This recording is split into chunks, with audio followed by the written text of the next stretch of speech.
We see actors get typecast in Hollywood all the time. For years, The Rock played the undefeatable action hero. Zac Efron played the shirtless, charming heartthrob. Kevin Hart played the wisecracking, fast-talking sidekick. These roles become a box, maybe even a prison. And once you're in, it can be extremely difficult to break out. The truth is, Hollywood rewards predictability, and it punishes risk. Matthew McConaughey knew this trap better than most. By the mid-2000s, he was the undisputed king of the romantic comedy. The Wedding Planner, How to Lose a Guy in 10 Days, Failure to Launch. The formula was set in stone. The same shirtless beach scenes, the same charming smile, the same predictable happy endings. McConaughey had become more than an actor. He was a brand, a safe, reliable product the studios could plug into their rom-com assembly line and guarantee a return. But here's where the story took a turn. At the height of his fame, when he was commanding $8 to $10 million a movie, McConaughey did something that stunned Hollywood. He walked away. In an industry where everyone's chasing the next payday, McConaughey was turning his back on guaranteed success, and Hollywood was baffled. Agents called him crazy, and industry insiders whispered that he was committing career suicide. He took the risk most actors are too afraid to take. He stepped back when Hollywood told him to keep going, and somehow he came back better than ever. This is the story of how Matthew McConaughey bet on himself, redefined his career, and proved that sometimes the only way to win in Hollywood is to refuse to sell your soul to it. Before the fame, McConaughey was just a small-town kid from Texas. His father, James, was an oil pipe salesman who worked hard and believed in straight talk. His mother, Kay, was equally tough with no patience for excuses. At home, discipline was strict, and if you messed up, you took your licks and moved on. This was the foundation Matthew grew up on: responsibility, resilience, and the belief that quitting wasn't an option. Originally, McConaughey wasn't even planning on acting. He studied law at the University of Texas, following a practical path that made sense to his family. But the more he sat in those lecture halls, the more he felt pulled toward film, and the idea of being in front of the camera instead of behind a desk. The problem was, his father was paying for school, and Matthew knew that switching to something as uncertain as that was a big ask. So when he finally called his dad to say he wanted to go to film school, he braced himself for the reaction. Hey, Pop. Hey, what's up, monkey man? So listen, can I talk to you about something? Sure. I said, Dad, I don't want to go to law school anymore. I want to go to film school. I thought he was going to go into all this stuff about, like, my ass. You think I'm paying for that? You know, that can be a hobby, but you know, that's not a real job. I thought all this was coming. Then I hear, well, don't half-ass it. And I remember just beaming, hopping up. It's like, yes! Don't half-ass it became Matthew's approach. He knew that if he was going to do this, he had to commit completely. Not long after, he landed his first audition, a small part in Richard Linklater's Dazed and Confused. The role of Wooderson was supposed to be just 3 lines, but McConaughey turned it into 3 weeks of filming, and one improvised line would stick with him forever. All right, all right, all right. We all have habits we lean on without even realizing it. Things we reach for when we're stressed, distracted, or just trying to stay focused. That's what made me curious about Fume, because it isn't about quitting anything. It's about replacing those small habits with something that helps you reset and stay present. Fume is an award-winning flavored air device that delivers great taste naturally, with no vapor, no nicotine, and no harmful chemicals. It uses clean, food-grade ingredients to create smooth, refreshing flavors you can enjoy anywhere. What surprised me most is how premium it feels. The magnetic fidget design gives you something satisfying to click or spin while you think, and the airflow system adds a calming feel with each draw. It's portable, battery-free, and designed to go wherever you do, whether you're working, traveling, or just unwinding. My favorite flavor is crisp mint, but there are plenty of others. Citrus, cinnamon, and even earthy blends. Over 700,000 people have already made Fume part of their daily routine. You can try it too. Just go to tryfume.com/tellusmore or scan the QR code on screen. Use my code TELLUSMORE to get a free Fume topper with your journey pack. Just as his career was taking off, tragedy struck. 5 days into shooting Dazed and Confused, his father, the man who had given him both direction and permission to chase his dream, died suddenly of a heart attack. Out of that loss came the mantra that would follow him for the rest of his life. Just keep living. My phrase came from that. You know, he's physically no longer here, but spiritually, I think I can keep calling him. I can talk to him whenever I want. I can pick up the phone. Got to keep his spirit alive. That's where Just Keep Living came from. At just 22, McConaughey no longer had a safety net. From that moment on, it was up to him. and in the years that followed, his career accelerated. He landed roles in Angels in the Outfield and Contact, but it was a time to kill that marked his breakthrough. As a young lawyer defending a black man accused of murder, he captivated audiences. Critics compared him to Paul Newman, and suddenly he was on red carpets, magazine covers, and surrounded by paparazzi. It looked like the start of a career built on serious, dramatic roles, but that's not what happened. Instead of being offered prestige films, the scripts McConaughey started getting were different. Hollywood noticed the charm, the smile, the effortless charisma, and decided that was easier to sell than complex characters. By the early 2000s, he was being cast in romantic comedies. The Wedding Planner with Jennifer Lopez was a hit, pairing him with one of the biggest pop stars in the world and cementing his appeal as the charming heartthrob. How to Lose a Guy in 10 Days with Kate Hudson was even bigger, turning him into Hollywood's go-to romantic lead. Later came Failure to Launch with Sarah Jessica Parker and Fool's Gold with Kate Hudson, both box office successes that kept him firmly in the rom-com spotlight. These films were light, commercial, and made big money, not only for the studios, but for McConaughey too. He was taking home around $8 to $10 million a film, showing just how profitable the rom-com lane was. But these weren't the only types of films McConaughey made. He tried other genres during this period, thrillers like Frailty, fantasy action like Reign of Fire, and dramas like Two for the Money and We Are Marshall. He even dabbled in indies like Surfer Dude and showed up in a supporting role in Tropic Thunder. However, most of these movies flopped, and none of them changed the way Hollywood or the public saw him. The clearest example came in 2005 with Sahara, an action-adventure positioned as a blockbuster franchise starter. McConaughey pushed hard to play the lead, was paid $8 million, and the studio poured around $160 million into the production. Despite this, the movie bombed, losing over $100 million. The lesson for Hollywood seemed obvious. Outside of rom-coms, McConaughey wasn't bankable. By the late 2000s, Matthew was still headlining rom-coms, right up to Ghosts of Girlfriends Past in 2009. But by then, he'd grown tired of the formula. The roles weren't evolving, they were recycling, and instead of being challenged, he was being slotted into the same storylines again and again. Hollywood had stopped seeing him as an actor with range, and was now treating him as a product, a guaranteed return. For McConaughey, the success that once felt exciting was starting to feel like a trap, and the media only made it worse. Paparazzi followed his shirtless runs on the beaches of Malibu. Magazines named him Sexiest Man Alive. Tabloids turned his personal life into a running headline. The press packaged him exactly like the characters he was playing. But privately, there was a deep disconnect. On screen, he was always the nice guy, charming, light-hearted, easy to watch. But in his own life, he was getting older, starting a family, and searching for work with more weight. The rom-com characters didn't reflect that. As he later put it, he didn't just want to play a nice guy. He wanted to play a good man, someone with convictions, flaws, and depth. It was that time when I was doing the rom-coms, and that's all I could do. I was feeling like my work was just me as a nice guy. And in life, I was not just a nice guy. Like I said, Camilla's pregnant. I got a child coming.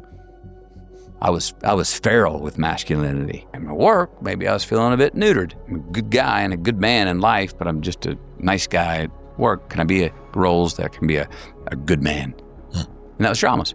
Because in dramas, you can stand against something. Your ceiling for pleasure and your basement for pain are up to you. How do you feel about it? That's what you get in a drama. Much more like real life. That's when McConaughey made the decision that would define his career. He and Camilla agreed he would stop accepting rom-com scripts, no matter how big the paycheck was, and the risk was enormous. Friends and family thought he was out of his mind. Why walk away when you've got it made? At first, nothing came in. For months, the phone was silent. McConaughey admits he started to worry he'd written himself a one-way ticket out of Hollywood. The idea of other careers like teaching, law, or even becoming a wildlife guide crossed his mind. Anything that would give him a sense of purpose if acting was gone for good. Then, a script landed on his desk, an action comedy. This offer comes in for this action comedy.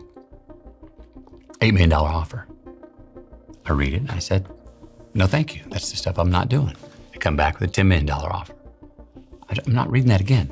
No, thank you. Come back at a $12 million offer. Guys, tell them I said no thanks.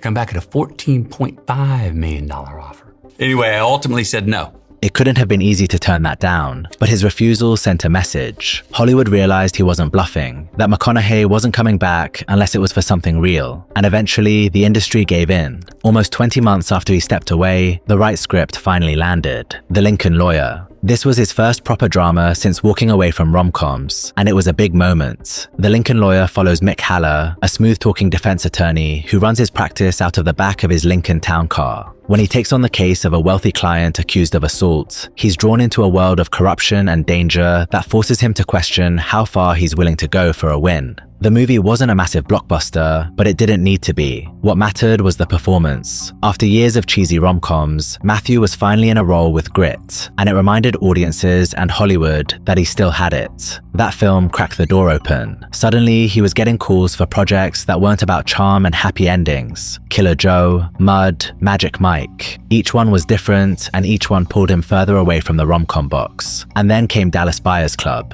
This was the role that changed everything. You've tested positive for HIV.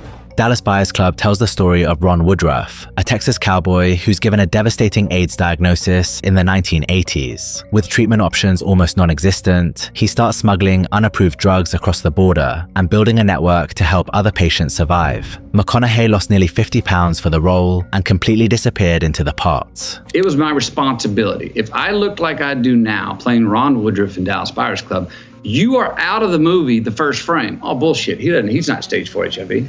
I'm out. What's my job? I had to lose the weight. I was a hermit.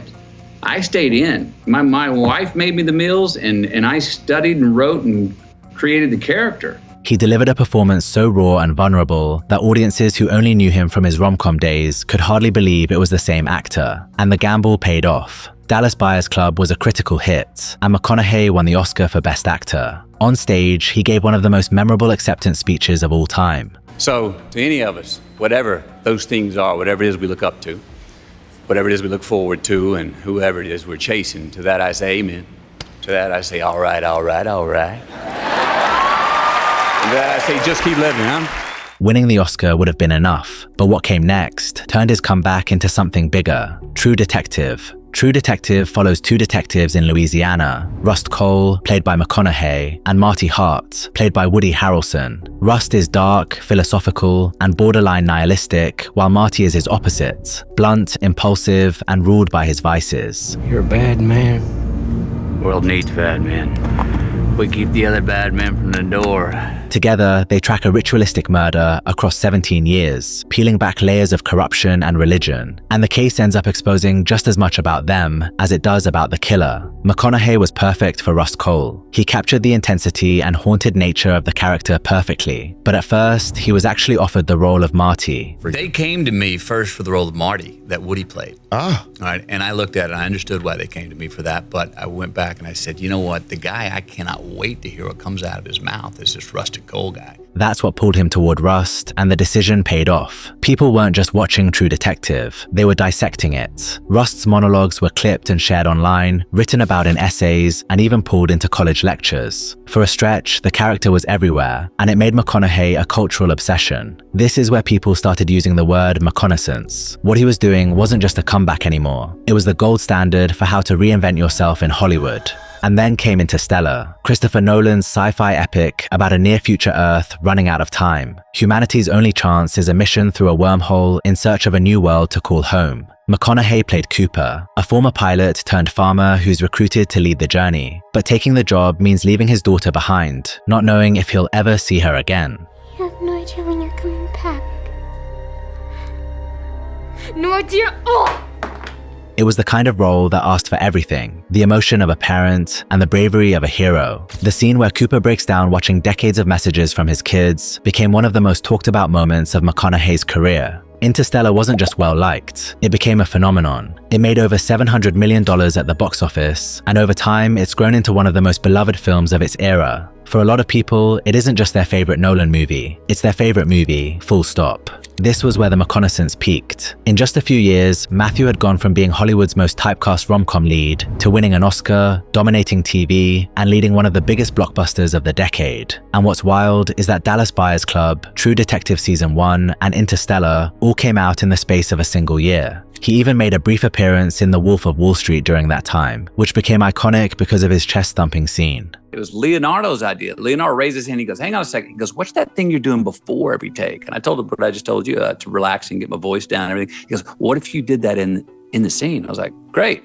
And the next take is the one you see in the movie. The reconnaissance became more than a buzzword. It became a blueprint. Robert Pattinson pulled a similar move after Twilight. He did years of indie movies like Good Time and The Lighthouse until Hollywood forgot the vampire and saw the actor. Now he's Batman. The lesson is simple. If the industry won't recast you, you have to take matters into your own hands. But success in Hollywood is never permanent. After the peak came the valley, and it happened fast. The Sea of Trees premiered at Cannes in 2015 and was met with boos and laughs. Free State of Jones, a Civil War epic McConaughey fought to make, disappeared at the box office. Gold had him gaining weight and going bald to play a desperate prospector, the kind of transformation that should have mattered, but it came and went without notice. Then came The Dark Tower in 2017, a franchise hopeful that fell apart before it even got going, and Serenity in 2019, a noir thriller so baffling that critics called it one of the worst films of the year. McConaughey had escaped the rom-com trap by taking risks, but now the risks weren't paying off. He'd proven he could act. Nobody doubted that anymore. The problem was the material. Later in 2019, he starred in Guy Ritchie's The Gentleman, a crime film about an American kingpin trying to get out of the drug business in London. It was a return to form that showed McConaughey back at his confident, magnetic best. But since then, he's mostly stuck to voice roles, cameos, and smaller indie projects. That might be because around that time, his focus started to shift. In 2019, he officially joined the faculty at the University of Texas, where he'd already been guest lecturing for 4 years. He now teaches script to screen, a class that breaks down the filmmaking process for aspiring young storytellers. Then, in 2020, came Greenlights, part memoir, part philosophy book, built around the idea of catching life when it's green and knowing how to slow down when it's not. It debuted at #1 on the New York Times bestseller list and has sold over 6 million copies. For a first-time author, it was huge, proof that McConaughey's voice could resonate far beyond film. If life's just nothing but green lights, if you got no yellows and reds, no reasons to pause or crises that stop you, resistance? How do we evolve? This was when we started seeing a lot more of him on long-form podcasts like The Joe Rogan Experience, The Daily Stoic, and The Jordan Peterson Podcast. These weren't just promotional interviews. They were honest, reflective conversations about purpose, risk, and what he's learned from it all. These conversations marked his evolution into something new, part storyteller, part philosopher. And then in 2021, something unexpected happened. Talk of him running for governor of Texas. By mid-year, polls showed he was beating incumbent Governor Greg Abbott. The political question of the day: does Matthew McConaughey have the heartbeat of Texas? According to a new poll, the answer is yes. In a hypothetical race between the actor and the current governor, Greg Abbott, 43% McConaughey, 53% Abbott. For weeks, the headlines wouldn't stop. Every outlet was asking the same question. Was he actually going to do it? And in November 2021, we got our answer. I've been listening, I've been learning, I've been measuring, I've been studying Texas politics and American politics. As a simple kid born in the little town of Uvalde, Texas, it never occurred to me that I would one day be considered for political leadership. It's a humbling and inspiring path to ponder.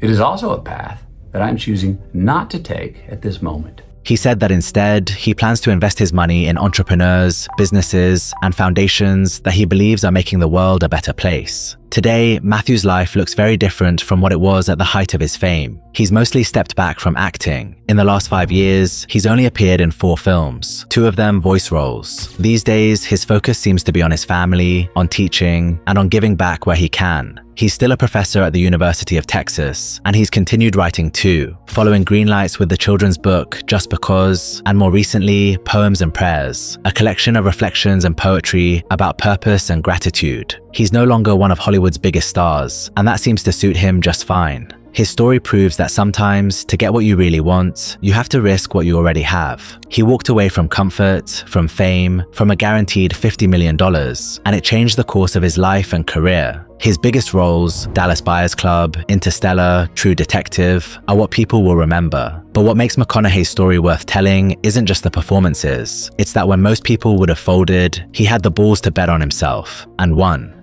Don't forget to check out Fume if you'd like to support the channel.